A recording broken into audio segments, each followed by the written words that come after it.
Hi, and welcome to the Business Spotlight Series. I'm Karen Barnes. I'm an accountability coach with Serendipity Action Coach of Central North Carolina. I'm really excited to have Nathan DiBagno with me today. He is the leader of AtWork, and he's going to explain to us what that company does and what they're all about and what he's learned over the course of his leadership journey there with the company. But first, a little bit of housekeeping. Look, you've seen these buttons before, the like button, the subscribe button. You know what to do. How many times do I have to remind you? These are important things. All right, do it now. Nathan, let's jump into our conversation. Good morning. Good morning. Thanks for having me on.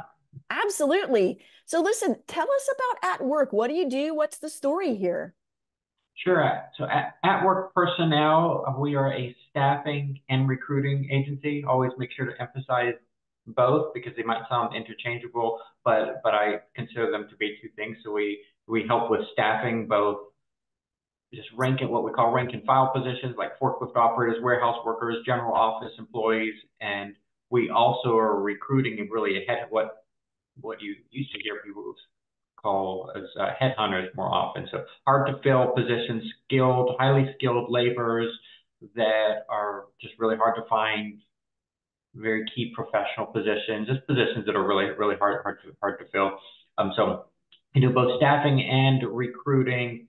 I started this location eight years ago now. We're part of a broader network. I'm the local owner. We have 4 internal employees, including myself, but we're part of a much larger network with about 80 to 90 locations.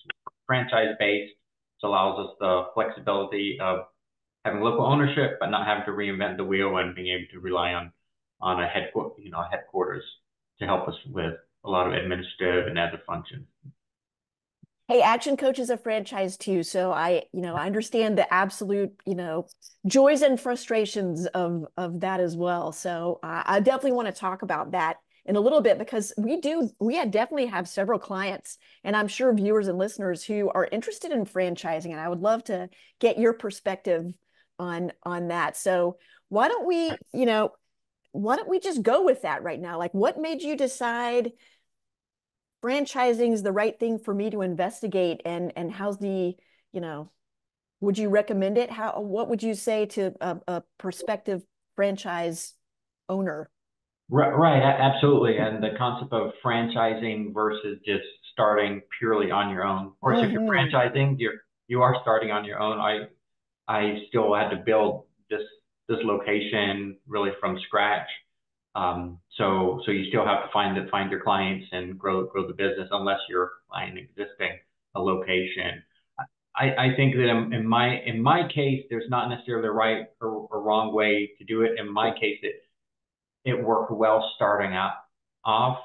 Just to give you just real quick background, I was in the newspaper industry before, really for about 10 years.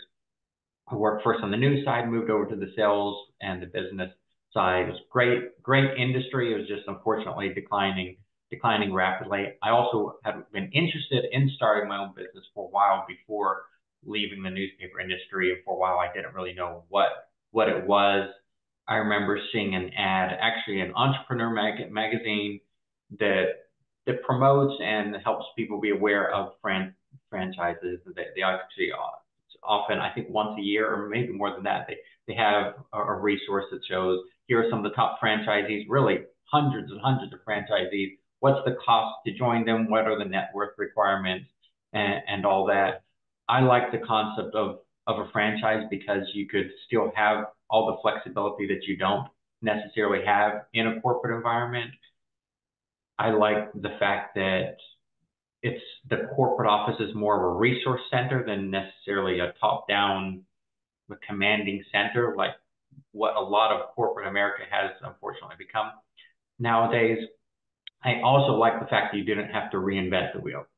I like watching Shark Tank. I like hearing about entrepreneurs who start with a brand new concept, and I think that's exciting and fun. I think for a lot of us, we would prefer to just go with the tried and true method, not have to reinvent the wheel. Know that if you follow these steps and these processes, then nothing is guaranteed, but you'll be much more likely to be successful. So I think it's a great route to take often a safer route. It's not necessarily the most exciting route to take, but I think a lot of us realize you don't necessarily want excitement. You just want to follow the true and tried method. Absolutely. I just was having another one of these conversations early this morning, and a true entrepreneur, he's bootstrapping it. He's spoken with 473 investors. Wow. 473 investors. Wow. And he is in that chaos phase where, you're inventing everything from scratch, which is not, I mean, you're not inventing everything from scratch when you purchase a franchise. So Right. it just really goes to speak toward risk. What's your risk appetite, right? Right. Absolutely. Absolutely. So I think our world really needs both. We need employees, we need franchise owners, we need just straight out full scale risk takers and entrepreneurs. So it's a blessing to have all of them. Absolutely. So you're 8 years into your journey. So tell me, what does your typical day look like? How much are you working in the business and on the business now? Right. Well, with four employees here, including myself, we've developed and changed and pivoted several, I wouldn't say several times, I'd say 4 or 5 times, which is a lot in 8 years. I think a lot of businesses have, because 4 years ago, really, that's about the halfway point as far as this point was COVID. We had to adjust several times there. So my personal average workday can vary week to week or month to month. I have one employee that focuses really on direct hires, another employee who focuses on the staffing side. Really, their days are completely different. In a way, it feels more like we're running two different businesses, because the staffing Mm, side is very different from the headhunter recruiting side. We have one employee that focuses more on searches, really the researching and searches. Um, and so that's changed over the years. At one point, we had someone who our staffing. It used to be our staffing side of the business was larger than our direct hire recruiting side. About probably a year or two ago, the direct hire side surpassed that. So over the years, my job has has changed. After COVID for about 2 years, really everything was just all hands on deck, staffing and recruiting, and not as much sales or finding clients, because our current clients really needed all the help they could get finding employees. Last couple yeah. of years, that has slowed down. In a way, that's been good, because it's a lot of industries the market was overheated.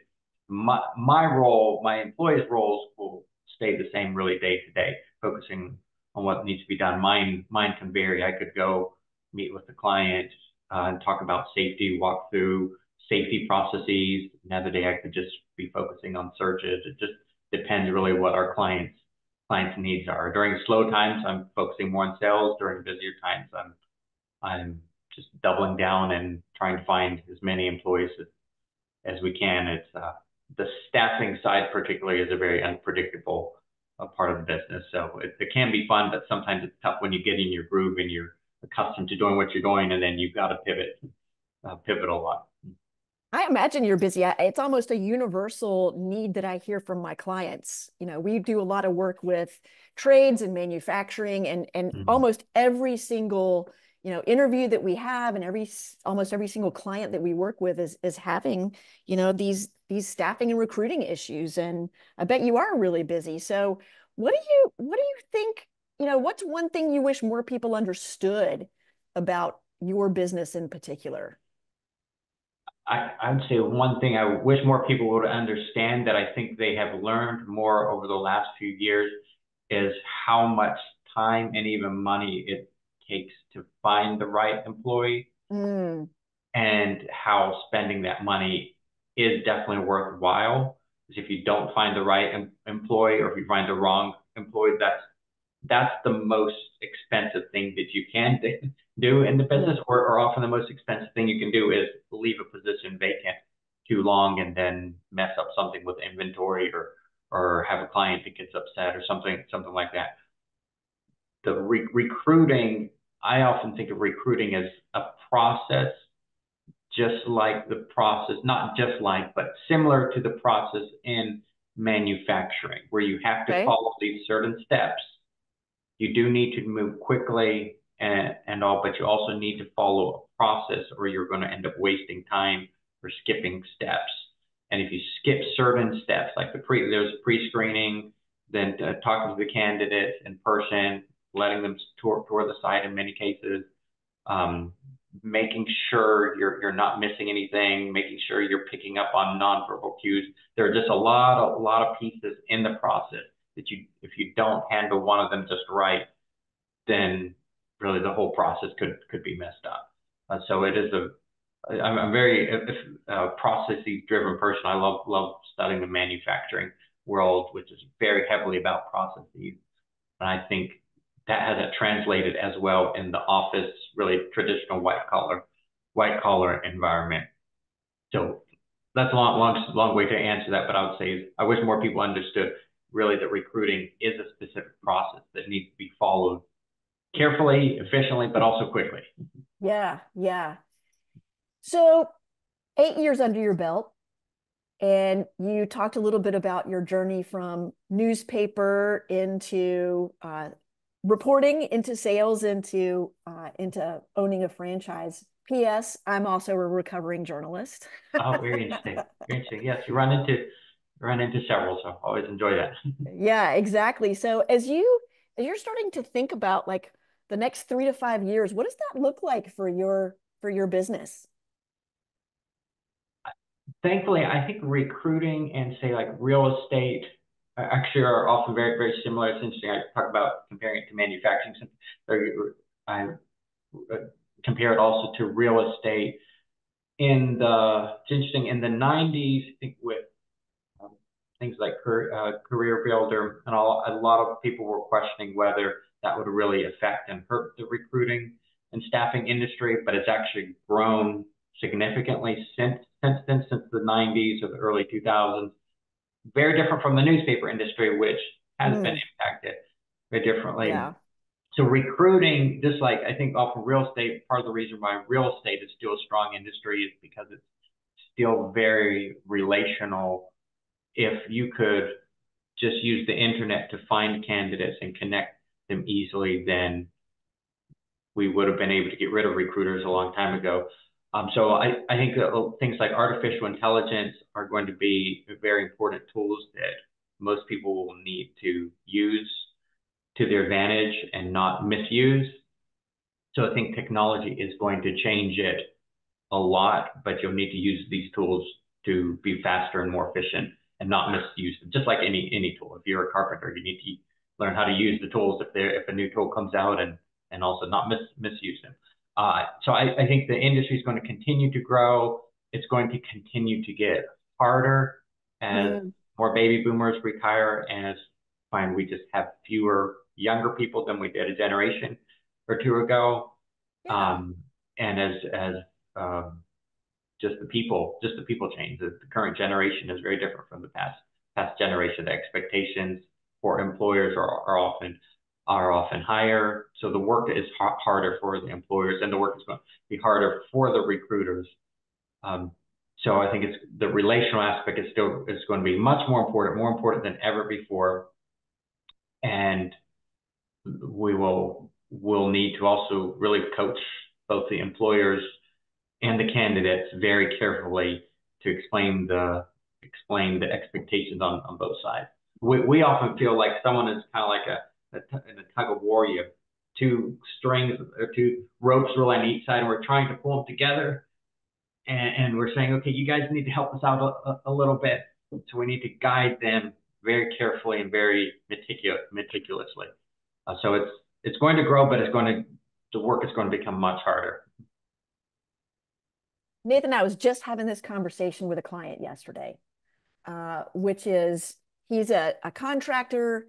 He's got a very young team, a lot of former athletes, and he and I were brainstorming some ideas about how do we keep sort of Gen Z employees motivated because he's got amazing Right, opportunities for them to grow inside of right, his business and learn a very valuable skill and heck make a great living. right, But the expectations of the job between these, let's call them 20 something, early 20 something years old, and my client who's in his early 60s, like it's just very different. The values Right. are different. The language is different. You know, what they want from each other is different. So It how are is. you helping them to bridge those gaps? Right. It is very different. This part of the reason why communication is going to be extra important. I think we're going to need to tell people, we need to tell people, both candidates and employers at times, things that they don't necessarily want to hear.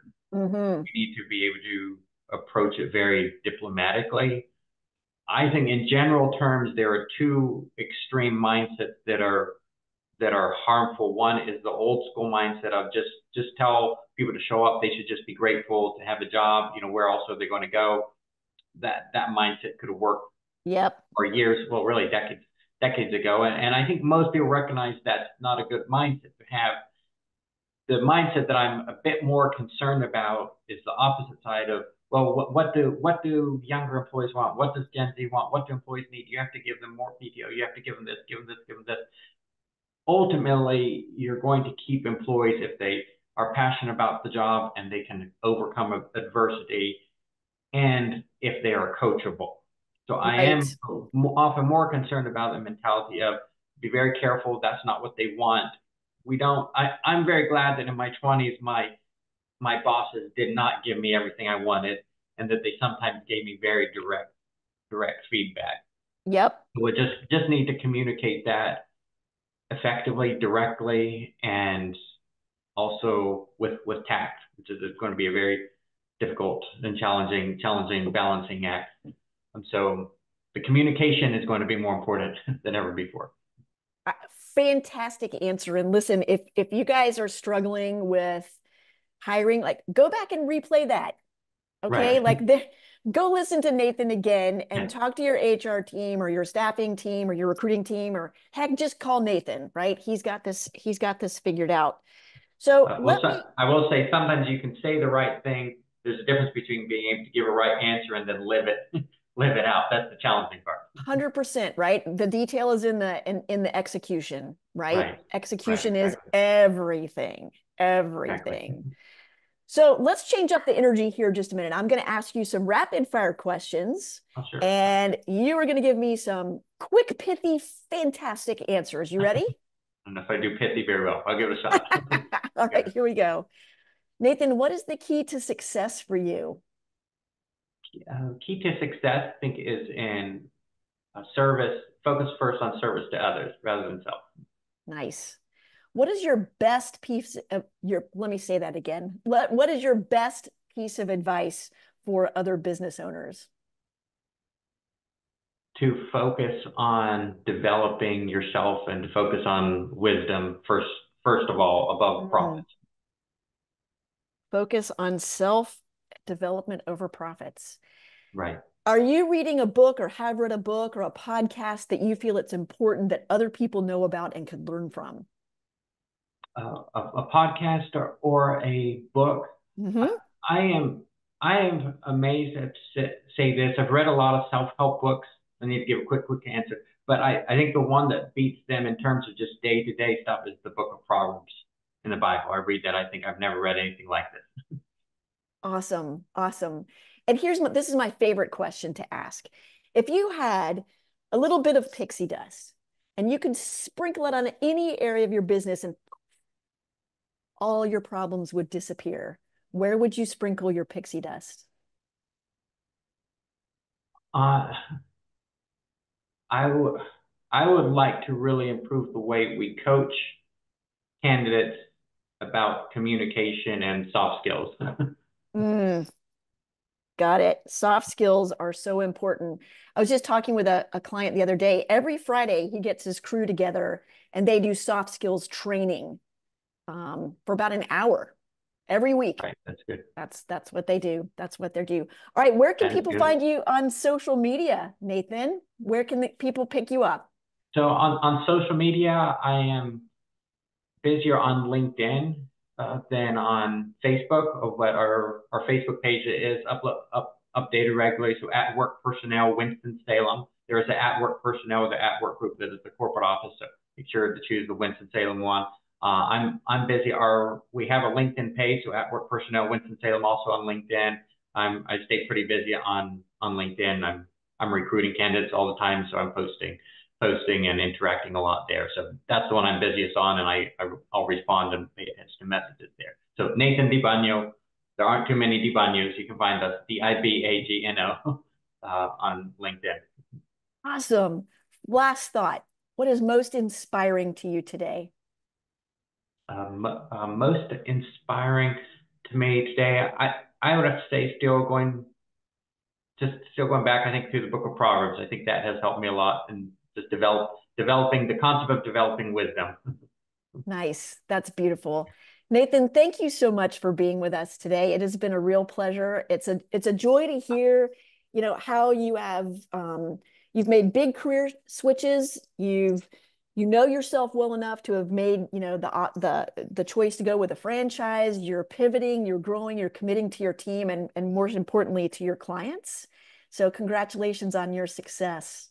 Yeah, well, thank you. Thank you for helping Spotlight and to just help day to day small businesses. Thank you for what you do.